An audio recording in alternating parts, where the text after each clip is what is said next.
जगह राजस्थान की राजधानी जयपुर। दिन मंगलवार, तारीख 5 दिसंबर, समय दोपहर करीब 1:30 बजे। हर रोज की तरह राष्ट्रीय राजपूत करणी सेना के संस्थापक सुखदेव सिंह गोगामेड़ी जयपुर के श्याम नगर वाले अपने ऑफिस में मौजूद थे। तभी दरवाजे पर एक दस्तक देती है। सुखदेव का गार्ड अंदर से दरवाजा खोलता है। 3 शख्स अंदर उसके ऑफिस में दाखिल होते हैं। सुखदेव उसको सम्मान से सोफे पर बैठाते हैं। शायद इन तीनों को सुखदेव पहले से जानते थे। करीब 10 मिनट की बातचीत का सिलसिला चलता है। हंसी मजाक ठहाके भी लगते हैं।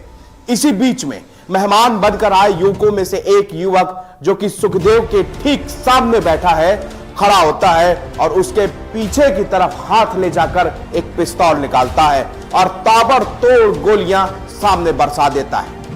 1, 2, 3, 4 गोलियां नहीं, बल्कि 17 राउंड फायर किए जाते हैं। गोगामेड़ी सोफे से नीचे गिर गए। वहां पर मौजूद 2 और लोगों के ऊपर भी फायरिंग की गई।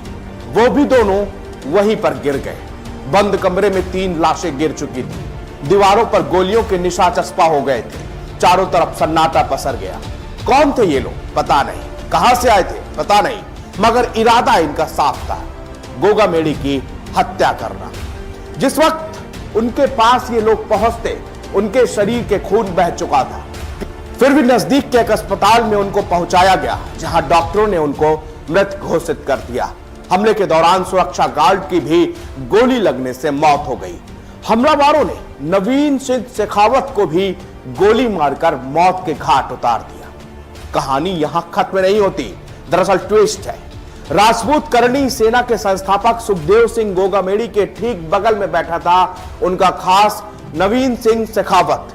बदमाशों ने उसको भी गोलियों से भूंज दिया। अब यहां पर एक और ट्विस्ट आता है। देखिए, भला सोचिए, अगर गोगामेड़ी उन तीनों को नहीं पहचानते थे तो फिर ऑफिस में उनको एंट्री कैसे मिली? हमलावर सुखदेव के खास नवीन सिंह के साथ ही उस दफ्तर में दाखिल हुए थे। ताबड़तोड़ फायरिंग के दौरान पहली गोली सुखदेव सिंह गोगामेड़ी के सीने पर लगी। इसके तुरंत बाद एक साथ कई गोलियां दागी गई।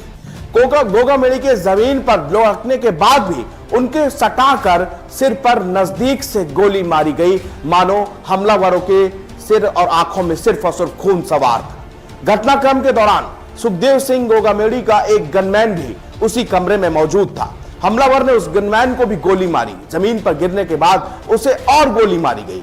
जो 3 व्यक्ति सुखदेव सिंह गोगामेड़ी के दफ्तर में आए थे, उनमें से एक शाहपुरा निवासी नवीन सिंह शेखावत था। वो दोनों हमलावर जब तक गोगामेड़ी पर फायरिंग की, तब उनके साथ आने वाले नवीन शेखावत रोकने का प्रयास करता है। इस दौरान दोनों हमलावरों ने नवीन पर भी फायरिंग कर दी और वो अब तक कहानी खत्म हो गई। हमलावर कौन थे, ये हमलावर कहां आए थे? अब तमाम गैंगों का नाम इसमें सामने आ रहा है, लेकिन राजस्थान में एक दिन पहले ही सरकार बदली है और उसके बाद इतनी बड़ी वारदात हो गई है। अब इससे जो है लगने लगा है कि बेलगाम अपराधियों को आखिरकार कब शिकंजे में कसा जाएगा। सियासत में अब उनकी चर्चाएं हो रही हैं। इस हाई प्रोफाइल मर्डर कांड की हिस्ट्री कहां से आई है?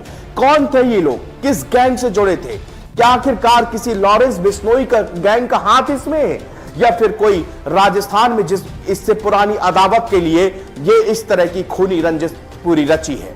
फिलहाल आज इस हत्याकांड ने पूरे राजस्थान में नहीं, पूरे देश भर में हलचल मचा रखी है। इसका सीसीटीवी फुटेज भी सामने आया है, लेकिन वो हम आपको दिखा नहीं सकते। वो विभत्स कर देने वाला है, दिल कपा देने वाला है।